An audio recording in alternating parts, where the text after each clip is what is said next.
Hello student, मेरे YouTube channel math bye Tarsem sir पर आपका स्वागत है। तो आज अपन स्टूडेंट जो टॉपिक देखने जा रहे हैं, ये वाला टॉपिक जो है RPSC first grade and second grade दोनों के अंदर है।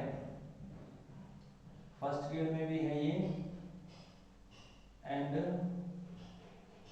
सेकंड ग्रेड में भी टॉपिक है हमारे पास। और स्टूडेंट ये बीएससी फर्स्ट ईयर के अंदर जो बीएससी कर रहे हैं उन स्टूडेंट के लिए बेनिफिशियल बीएससी फर्स्ट ईयर में भी। तो जैसा कि आपको दिख रहा है टॉपिक के नाम से कि परिक्रमण से प्राप्त ठोसों के आयतन। अब देखो स्टूडेंट, समतलीय आकृतियां जो भी हमारे पास रहती हैं, ठीक है, और अगर उनको हम किसी स्थिर रेखा के रिस्पेक्ट परिक्रमण करवाते हैं तो वहां से हमारे पास जो घनाकृति प्राप्त होती है उसे हम एक ठोस कह सकते हैं कि एक ठोस हमारे पास प्राप्त होता है। और जो ठोस हमारे पास प्राप्त होगा उसका हमें क्या फाइंड करना है? आयतन फाइंड करना है। जैसे एग्जांपल के लिए मैं आपको कहूं कि एक समकोण त्रिभुज आपके पास है। अगर इस समकोण त्रिभुज को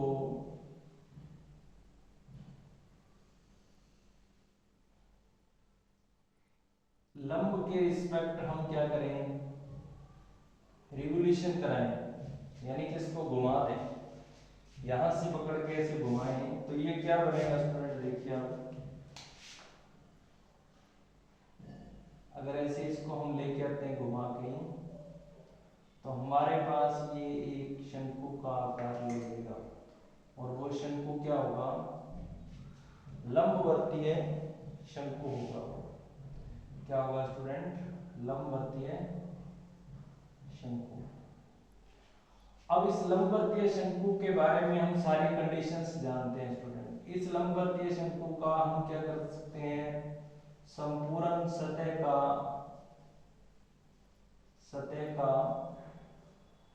क्षेत्रफल भी हम ज्ञात कर सकते हैं, ठीक है, क्योंकि हमारे पास इसका फॉर्मूला है लंबवर्तीय बेलन बनाइए। और इसका आयतन भी हम ज्ञात कर सकते हैं। ये हमारे पास इसके शंकु के लिए, जो ये शंकु का निर्माण हुआ है, इसके लंबवर्तीय शंकु के लिए हमारे पास ऑलरेडी फॉर्मूले हैं। ऐसे ही अगर हम क्या करें, एक आयत को ले लें आप, आयत को अगर हम लेते हैं और उसको उसकी एक रेखा के रिस्पेक्ट, यानी कि इस रेखा के रिस्पेक्ट अगर हम इसको रिवोल्यूशन कराते हैं, इसको अगर घुमाते हैं तो ये भी स्टूडेंट हमारे पास क्या बना देगा? इस प्रकार से अगर हम इसको रिवोल्यूशन देंगे तो ये क्या करेगा? एक बेलन बन जाएगा स्टूडेंट हमारे पास। क्या बन जाएगा? बेलन की शेप बनेगी। और ये भी लंबवर्तीय बेलन है हमारे पास, क्योंकि आयत के अंदर ये वाला कोण 90 डिग्री का होता है और इसी अक्ष के रिस्पेक्ट हमने इसको रिवोल्यूशन कराया है, तो ये भी हमारे पास क्या बन जाएगा? एक लंबवर्तीय बेलन बनेगा, जिसका हम आयतन भी ज्ञात कर सकते हैं और क्षेत्रफल भी ज्ञात कर सकते हैं। ये तो स्टूडेंट वो आकृतियां हैं जिनका क्षेत्रफल भी हम जानते हैं, आयतन भी हम जानते हैं। लेकिन हम क्या करने वाले हैं, जो हमारे पास वक्र हैं उनको हम रिवोल्यूशन कराएंगे। रिवोल्यूशन कराएंगे तो वो जो आकृतियां हैं उनके हमारे पास फॉर्मूले नहीं है। जैसे कि मैं कह दूं कि एक वक्र है मेरे पास ये, और इसको मैं एक्स अक्ष के रिस्पेक्ट रिवोल्यूशन कराना चाहता हूं इतने से कोई, ये मेरे पास क्या है? एक्स अक्ष है, ये वाई अक्ष है। अब ये वक्र है, जा रहा है ऐसे, लेकिन मैंने कहा कि मैं तो क्या कर रहा हूं कि x इक्वल टू ए से लेकर x equal to b limit तक मैं इसको रिवोल्यूशन कराना चाहता हूं एक्स अक्ष के रिस्पेक्ट, तो जैसे स्टूडेंट आप इसको कराएंगे रिवोल्यूशन तो ये ऐसे जाएगा, इसके रिस्पेक्ट अगर अक्ष के रिस्पेक्ट आप इसको घुमाओगे तो ये ऐसी आकृति बनेगी, और इधर वाली साइड पे क्या बनेगा, ये आकृति हमारे पास बन जाएगी। अब ये आकृति जो बनी है हमारे पास, अब इसका क्षेत्रफल हम नहीं ज्ञात कर सकते, वैसे तो फॉर्मूला हमारे पास कोई नहीं है, फॉर्मूला हमारे पास नहीं है इसका। तो ऐसे क्वेश्चंस के लिए हम क्या लेंगे, समाकलन की सहायता लेंगे। पहली बात तो समाकलन की सहायता लेने वाले हम, ठीक है। और इसके कुछ फॉर्मूले जो हमारे पास निकलेंगे वो हमें क्या करने हैं, याद करने हैं। हम इसके अंदर दो काम करेंगे, पहले तो हम आयतन ज्ञात करेंगे आज तो, कल हम जो ये सतह जो इसकी है, ये वाली जो सरफेस ऊपर की सरफेस बनी है, इसका क्षेत्रफल भी हम ज्ञात करेंगे। पहले जो हम काम करने वाले हैं वो आयतन पे काम करने वाले हैं। तो देखते हैं स्टूडेंट इसके क्वेश्चन।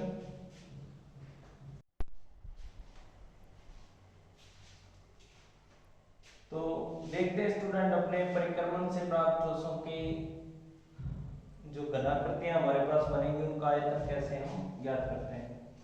तो ये जो आप देख रहे हो ये हम कार्तीय वक्रों के लिए कर रहे हैं कि यदि हमारे पास वक्र है y = fx, x अक्ष को नहीं काटे, यानी कि x अक्ष को अगर ये वक्र नहीं काटता, ये वाला जो वक्र हमें दिया है, अगर ये स्टूडेंट x अक्ष को नहीं काटता, यानी कि x अक्ष को प्रतिच्छेद नहीं करे, नहीं काटे, तो वक्र पर x = a तथा x = b भुज वाले बिंदुओं के बीच जो चाप बनेगा, अगर उसको हम x अक्ष के रिस्पेक्ट क्या करेंगे, परिक्रमण करेंगे, रिवोल्यूशन देंगे, यानी घुमाएंगे उसको, तो वहां से प्राप्त घनाकृति का आयतन हमारे पास v = a to b πy² dx होगा।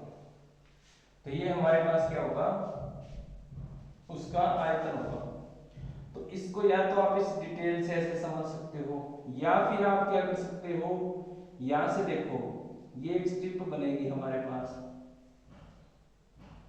ठीक है, जिसकी विड्थ तो डेल एक्स है और हाइट कितनी हमारे पास y। और अगर हम इसका देखें APRC का वॉल्यूम अगर हम v मान लें, किसका, APRC का अगर हम क्या मान लें v, और v प्लस डेल v जो है वो अपने मान लें AQSC का, तो हमें डेल v पता करना है कि हमारे पास डेल v कितना निकलता है। तो जैसे स्टूडेंट हम क्या करते हैं, इसको देखते हैं, तो अगर हम v को देखें तो v तो हमारे पास क्या आ जाएगा, πy²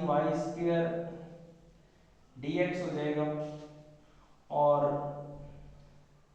v plus del v की अगर हम बात करें तो हो जाएगा पाई y प्लस डेल y की होल स्क्वायर, और साथ में x प्लस ये डेल x हो जाएगा, क्या आ जाएगा, डेल x आ जाएगा। अगर हम डेल v की बात करते हैं तो डेल v क्या रहता है हमारे पास, स्टूडेंट इसको थोड़ा साफ करना पड़ेगा।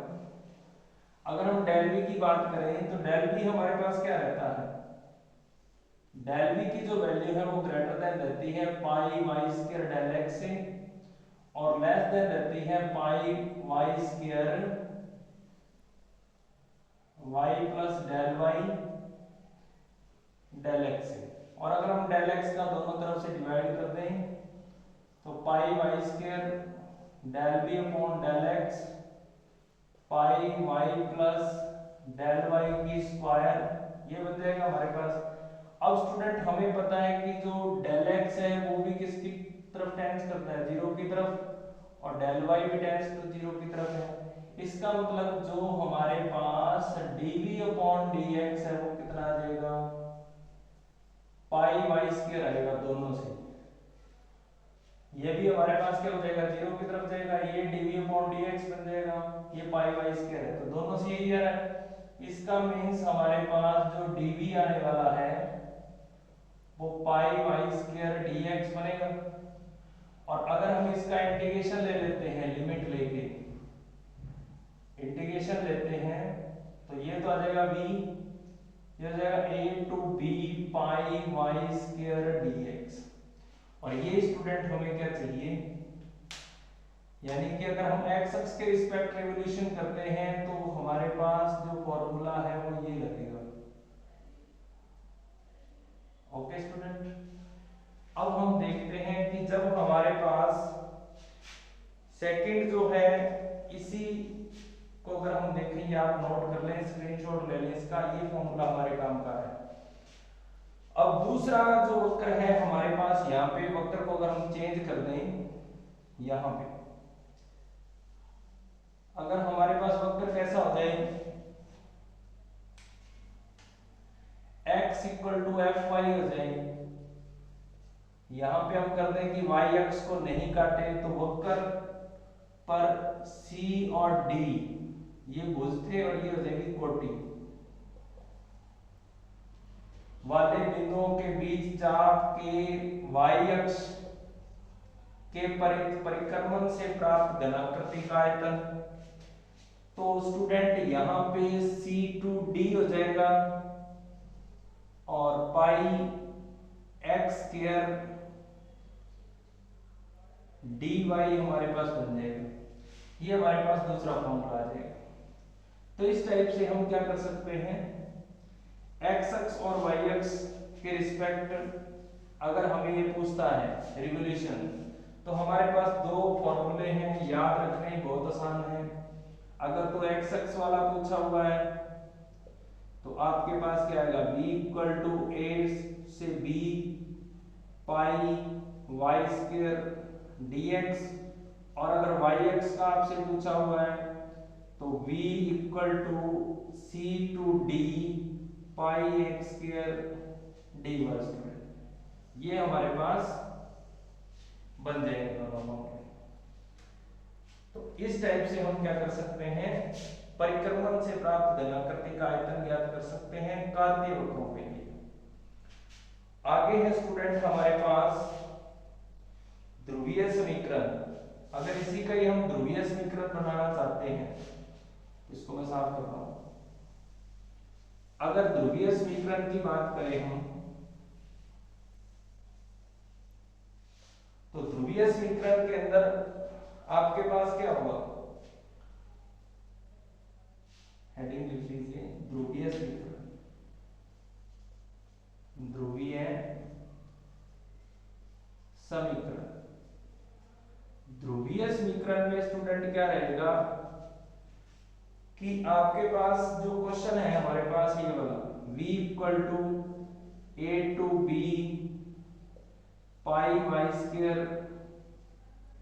dx है, तो हम इसको चेंज कर देंगे, अल्फा से बीटा पाई, y की वैल्यू आपको पता है क्या होती है, r sin थीटा, और x की वैल्यू होती है r cos थीटा। इससे रिप्लेस कर देंगे, ये अल्फा टू बीटा थीटा की लिमिट हो जाएगी, ये हमारे पास बन जाएगा r square sin square theta, और dx से अगर हम निकाल दें इसका d theta r cos theta d theta, ये फॉर्म हमारे पास किसके लिए बन जाएगी स्टूडेंट, यदि हम क्या करते हैं ध्रुवीय समीकरण देखते हैं, इसी की ध्रुवीय समीकरण, तो ये हमारे पास ध्रुवीय समीकरण बन जाएगी इसकी। फिर उसके बाद में है, और ये कब है ध्रुवीय समीकरण, जब आप आरंभिक रेखा के रिस्पेक्ट रिवोल्यूशन देखते हो। आरंभिक रेखा के रिस्पेक्ट, आरंभिक रेखा के रिस्पेक्ट परिक्रमण की जब हम बात करते हैं तब की हमारे पास ध्रुवीय समीकरण है। इसी टाइप से हमारे पास क्या है, प्राचालिक समीकरण है। प्राचालिक समीकरण के अंदर भी कुछ खास नहीं है। प्राचालिक समीकरण क्या होती है हमारे पास, x की वैल्यू किसी फंक्शन t में दी होती है और y की वैल्यू भी हमारे पास कोई t का फंक्शन होता है आगे प्राचाल का, उसमें दे रखी होती है। तो यहाँ पे थोड़ा सा चेंज करना है, यहाँ पे t की लिमिट आ जाएगी, यहाँ पे y की लिमिट, ये वाला जो फंक्शन है हमारे पास t का ही उड़ जाएगा और dx की जगह ये वैल्यू t के पदों में रखी जाएगी। तो यानी कि अगर हम बनाएं इसको तो हमारे पास ये आ जाएगा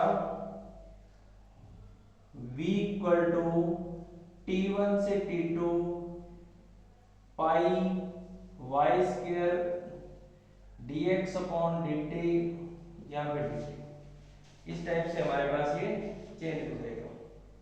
और a t1 और t2 a और b पर जो x की वैल्यू है हमारे पास वही आ जाएगी।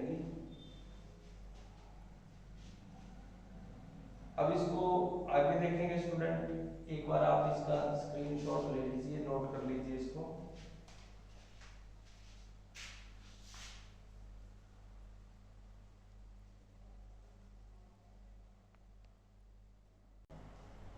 ध्रुवीय वक्रों के परिक्रमण से घनाकृति का आयतन, अगर हमारे पास ध्रुवीय वक्रों के परिक्रमण से प्राप्त घनाकृति का आयतन, अगर स्टूडेंट हमारे पास कोई ध्रुवीय वक्र है r equal to f theta है, अगर कोई ध्रुवीय वक्र है r equal to f theta है और सदिश कोण जो है इसके अल्फा, थीटा इक्वल में अल्फा और थीटा इक्वल टू बीटा है, से परिबद्ध क्षेत्र का आरंभिक रेखा से परिबद्ध क्षेत्र का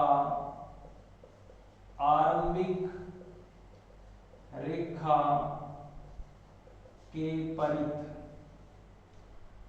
आरंभिक रेखा के परित परिक्रमण अगर हमें देखना है तो हम कैसे देखते हैं, उसका फॉर्मूला जो है हमारे पास v इक्वल में 2/3 इंटीग्रेशन अल्फा से बीटा पाई r की cube sine theta d theta student, या हम इसको और शॉर्ट करें तो 2/3 पाई अल्फा से बीटा r की cube sine theta d theta है स्टूडेंट। अब इसके अंदर क्या करते हैं, इसमें भी हम पूरा इसको डिटेल से समझ सकते हैं, ठीक है, लेकिन क्वेश्चन के लिए हमारे पास यही फॉर्मूला काम आना है तो हम इस पे ज्यादा फोकस करेंगे, आप इसको याद रखने की कोशिश करेंगे क्योंकि हमसे डेरिवेशन नहीं पूछा जाएगा, हमसे डायरेक्ट ये की बार शायद आरपीएससी सेकंड ग्रेड में आ भी चुका है, ये वाला क्वेश्चन शायद आ गया है, इनमें से आया है कोई, या तो एक्स अक्ष या वाई अक्ष या फिर ध्रुवीय वाला एक क्वेश्चन आया है, कंफर्म अभी देख के बता देंगे आपको कौन सा आया हुआ है, तो अपने इसके क्वेश्चन करेंगे, लेकिन एक क्वेश्चन इसमें से आया था। अब स्टूडेंट हमें क्या करना है, ये फॉर्मूला याद रखना है, ठीक है। अगर ये क्वेश्चन हमें पूछता है, डायरेक्ट फॉर्मूला पूछ ले तो इस टाइप से हमें बता देना है। अब इनके अगर क्वेश्चन पूछता है तो क्वेश्चन हम बात कर लेते हैं। तो कुल मिला के हमारे पास कितने फॉर्मूले रहे इसके, 3 फॉर्मूले तो हमारे पास डायरेक्ट है, तीन तो हमारे पास क्या हो गए, डायरेक्ट हो गए। एक तो एक्स अक्ष वाला हो गया, एक्स अक्ष वाले को हम याद रख लेंगे v इक्वल टू a से b pi y square dx। X अक्ष लिखा है तो वाई स्क्वायर आएगा, dx के रिस्पेक्ट होगा ये। और अगर वाई अक्ष लिखा हुआ है यहाँ तो v इक्वल टू c से d पाई एक्स स्क्वायर dy आ जाएगा स्टूडेंट। और अगर हमारे पास ध्रुवीय रूप है तो v equal to pi alpha से बीटा 2/3 डी आगे लगा देना r के cube sine theta d theta. तो ये तीन हमें हमेशा क्या रहना चाहिए, याद रखने की हमें कोशिश करनी है। अगर भूल जाए तो आपको डेरिवेशन इनके बता ही दिए हैं कि उस टाइप से आपको करने हैं। अब देखते हैं स्टूडेंट इसके क्वेश्चन। अभी इसके अंदर कुछ और प्रॉपर्टियां भी हैं, लेकिन हमें जितना एक बार क्वेश्चन हमारे से हो जाए सॉल्व, एक बार हमें उतना तैयार करना है। वो बाद में जब आपका ये टॉपिक आपके समझ में आना शुरू हो जाएगा तो वो चीजें आपको लिखवा देंगे। जैसे इसने हमसे एक क्वेश्चन पूछा हुआ स्टूडेंट, हम एक क्वेश्चन देखते हैं इसका।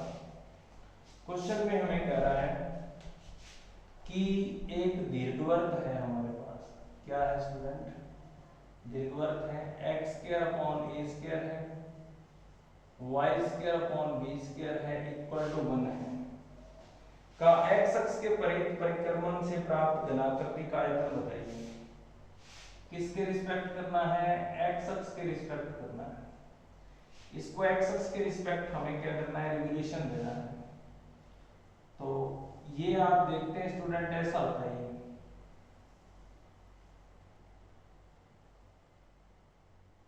ये x अक्ष है हमारे पास, ये y अक्ष है, ठीक है। अगर हम इसको देखें तो इस टाइप का हमारे पास रहता है। अब क्या करना है स्टूडेंट, इसमें हमें अगर इसको हम बनाएं तो बनेगा कैसा ही, ये बनने वाला है हमारे पास, ये दीर्घवृत्त आ गया, ठीक है।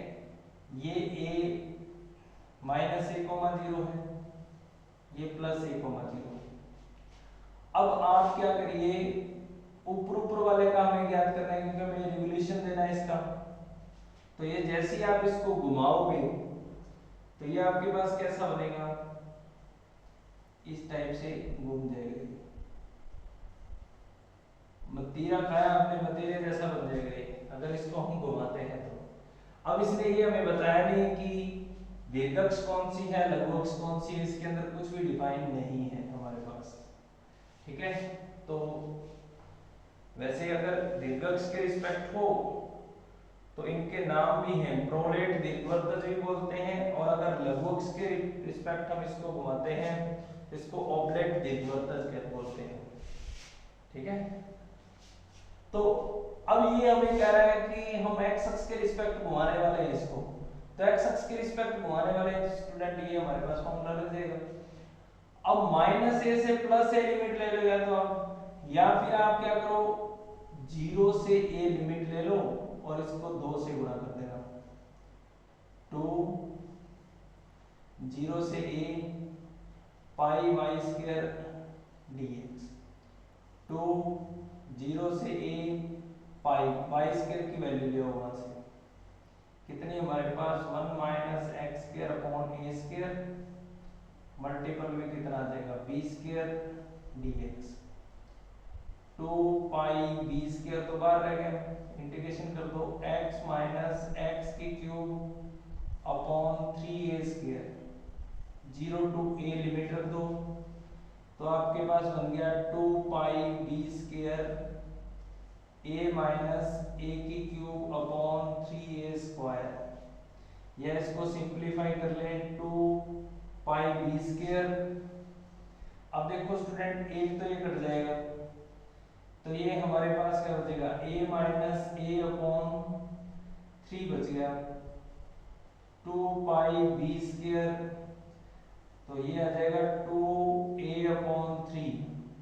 या अगर हम आंसर की बात करें तो हमारे पास आ जाएगा 4πab²/3। ये हमारे पास स्टूडेंट क्या आ जाएगा, इसका आंसर आ जाएगा। तो इसने बोला दीर्घवृत्त है, अगर उसको हम x अक्ष के रिस्पेक्ट परिक्रमण देते हैं तो जो आकृति हमारे पास बनेगी मतीरे जैसी, ठीक है, मतीरा तो खाया होगा सबने, उस आकृति का आयतन हम उसको निकाल के दे सकते हैं, ठीक है। तो ये हमारे पास हो जाएगा। उसके बाद में हम नेक्स्ट क्वेश्चन देखते हैं स्टूडेंट।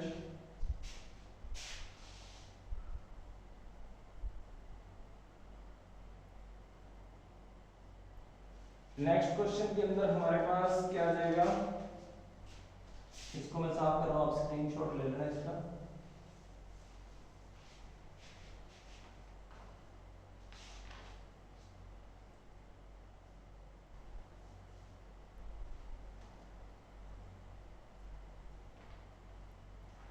एक क्वेश्चन और है हमारे पास, उसमें कह रहा है कि एक वक्र है, एक क्या है हमारे पास वक्र है y² a + x है equal to x² 3a - x है।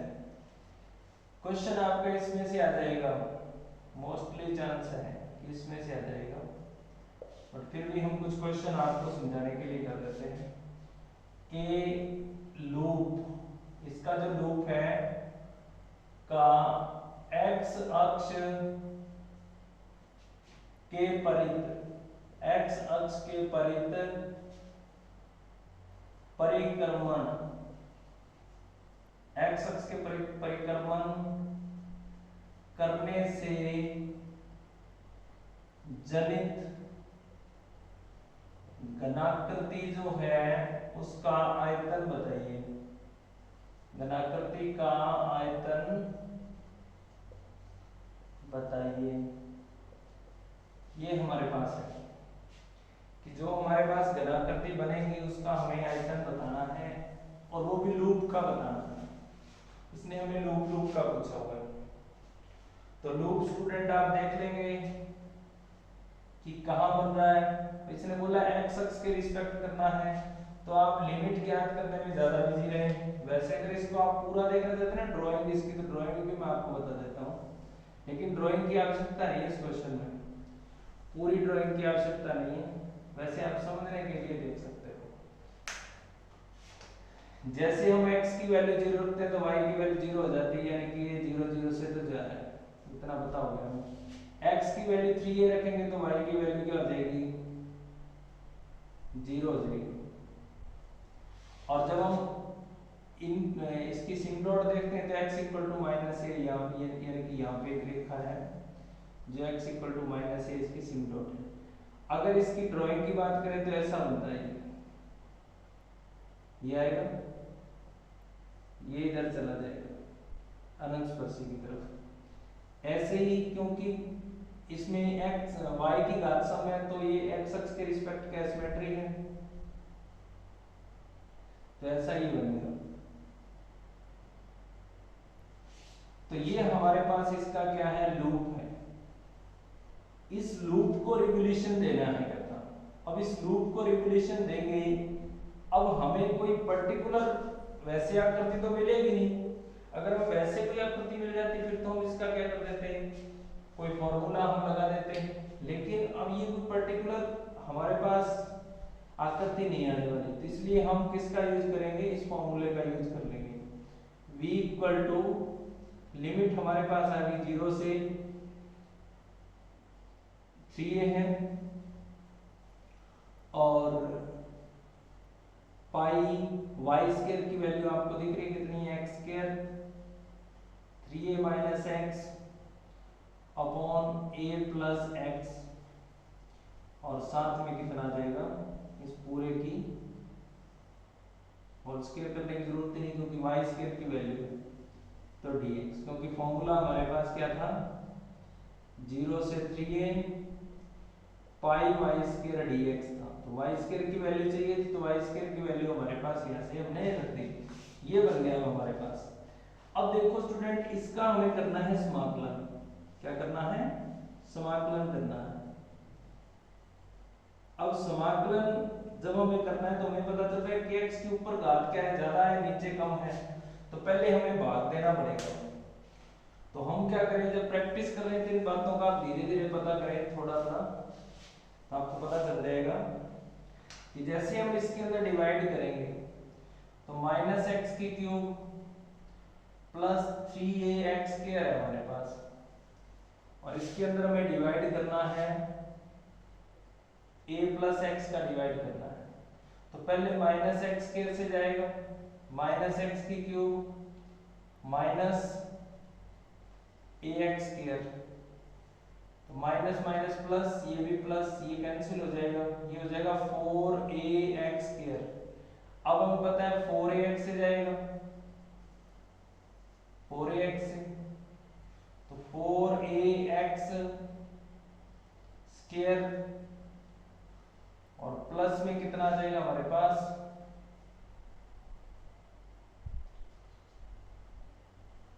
4x से जाएगा, सॉरी 4x से, 4ax से गया तो फिर तो ये 4a स्क्वायर x हो जाएगा, ठीक है। माइनस माइनस ये कैंसिल हो जाएगा, हमारे पास क्या आ गया, माइनस का 4a स्क्वायर x है, तो आपके पास ये चला जाएगा माइनस 4a स्क्वायर से चला जाएगा, माइनस 4a से, तो यहाँ पे हमारे पास minus 4a square x minus 4a की क्यूब, तो ये कैंसिल हो जाएगा, प्लस का a की क्यूब है। अब ठीक है, तो हमने लिख लेना है यहाँ पे minus x square 4ax minus 4a square plus 4a cube upon में a प्लस एक्स, और 0 to 3a पाई, ये हमारे पास बन जाएगा स्टूडेंट। ये आप स्क्रीनशॉट ले लेना इसका, इसको हम आगे कर देते हैं सॉल्व। अब जब हम इसका इंटीग्रेशन करेंगे, पाई तो बाहर है, माइनस एक्स की cube upon 3, 4ax square by 2 minus 4a square x 4a cube log a plus x, और 0 से 3a लिमिट हम रख देंगे, तो हमारे पास ये आ जाएगा माइनस का 27a की क्यूब बटे में 3 है, ये 9 आ गया, 36 2 से जाएगा तो 18 बचेगा, a की क्यूब माइनस ये आ जाएगा 12 a की क्यूब प्लस 4a की क्यूब log 4a, और जैसे आप 0 रखोगे तो ये भी 0, ये भी 0, ये भी 0, ये 0 नहीं होगा, माइनस 4a की क्यूब log a आ जाएगा हमारे पास। अब इसको अगर पूरे को कैलकुलेट करें हम, माइनस का ये हमारे पास कितना बनता है 9a की क्यूब प्लस 18a की क्यूब 4a की क्यूब log 4 हो जाएगा, ये बटा में चला जाएगा, ये से ही कट जाएगा। अब ये 18 है और ये हमारे पास कितना है 21 है, तो माइनस का बचेगा हमारे पास student 4a cube log 4 minus 3a की क्यूब, a की क्यूब बाहर निकाल दो पूरे में से, a की क्यूब पाई 4 log 4 माइनस 3, ये हमारे पास आंसर आ जाएगा, ठीक है। ये तो इस टाइप से स्टूडेंट हम क्या कर सकते हैं, ये 2 क्वेश्चन आपको करवा दिए, आगे वाला क्वेश्चन भी हम करेंगे,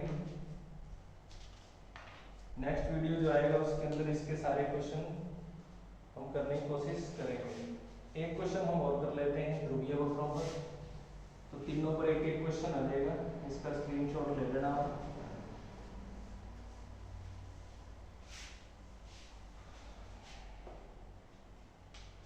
जैसे हमारे पास एक कार्डियोइड है, R इक्वल में A1 प्लस कोस थीटा है,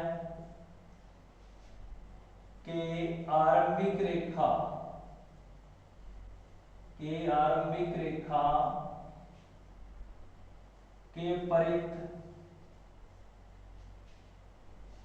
के परित परिक्रमण से जनित घनाकृति का आयतन। अब स्टूडेंट हमें आरंभिक रेखा के प्रति दिया हुआ है, तो हम जानते हैं कि आरंभिक रेखा के रिस्पेक्ट ध्रुवीय वक्रों में फॉर्मूला हमारे पास 2/3 पाई अल्फा से बीटा r की cube sine theta d theta. ये फॉर्मूला हमें याद है, तो बस इस फॉर्मूले को हमें इम्प्लीमेंट ही करना है और कुछ नहीं है। तो देखते हैं कि हमारे पास कार्डियोइड होता है कैसे, इस टाइप की आकृति बनती है, आप जानते हो सभी। अब ये कहता है इस कार्डियोइड को अगर हम घुमाते हैं तो आपके पास कैसी आकृति बनेगी। तो आप देख सकते हैं कि अगर हम इसको घुमाएं तो किस टाइप की आकृति बनेगी। उसका आयतन ज्ञात करना वैसे पॉसिबल नहीं है अगर हमारे पास ये फॉर्मूला नहीं है। सीधी सी बात ये है, थीटा इक्वल टू हमारे पास यहाँ पे 0 है, यहाँ पे थीटा इक्वल टू पाई है, तो लिमिट हमें मिल गई 2 पाई अपॉन 3 0 से पाई। r की वैल्यू रख दो a की क्यूब 1 प्लस कोस थीटा की cube sine theta d theta. अब आप 1 प्लस कोस थीटा को कुछ t वगैरह लेट कर लो, इंटीग्रेशन करना है, तो minus sign theta d theta D T. Limit आपके पास चेंज होके क्या आ जाएगी स्टूडेंट, जैसे आप थीटा को 0 रखोगे तो t की वैल्यू आ जाएगी 2, और जैसे आप थीटा को पाई रखोगे तो t की वैल्यू आपके पास आ जाएगी 0। यानी लिमिट आपके पास चेंज होके क्वेश्चन बन गया 2/3 a की क्यूब 2 से 0, लिमिट 2 से 0 t की cube minus dt 2 pi a की क्यूब अपॉन 3, लिमिट 0 से 2 माइनस है तो इसकी वजह से आप लिमिट को घुमा देना, ये बनेगा। अब इसका इंटीग्रेशन तो आपको आता ही है, कितना होता है t की 4/4 0 से 2 लिमिट रख देंगे, तो हमारे पास कितना आ जाएगा ये 2 पाई a की क्यूब अपॉन 3 2 की 4/4, तो 2 की 4 को हम लिख सकते हैं 16 में 4 का भाग दोगे तो आपको पता है कितना आएगा 4 आएगा। 8 पाई a की क्यूब अपॉन 3 बन जाएगी। जो भी हमारे पास ये आकृति बनेगी उसका आयतन क्या होगा 8 पाई a की क्यूब बटे में 3। अगला जो वीडियो आएगा उसके अंदर अपने लेके आएंगे इसके सारे क्वेश्चन, फिर हम इसके क्षेत्रफल की सतह की बात करेंगे, पृष्ठ की, तो वो आगे वाले आने वाले वीडियो में देखेंगे। और कुछ इसकी और भी प्रॉपर्टी हैं उनको भी स्टूडेंट हम देखने वाले हैं। अगर आपको ये वीडियो अच्छा लगा है या आपके समझ में आया है तो चैनल को सब्सक्राइब कर देना, शेयर कर देना, लाइक कर देना, कमेंट भी कर देना। धन्यवाद।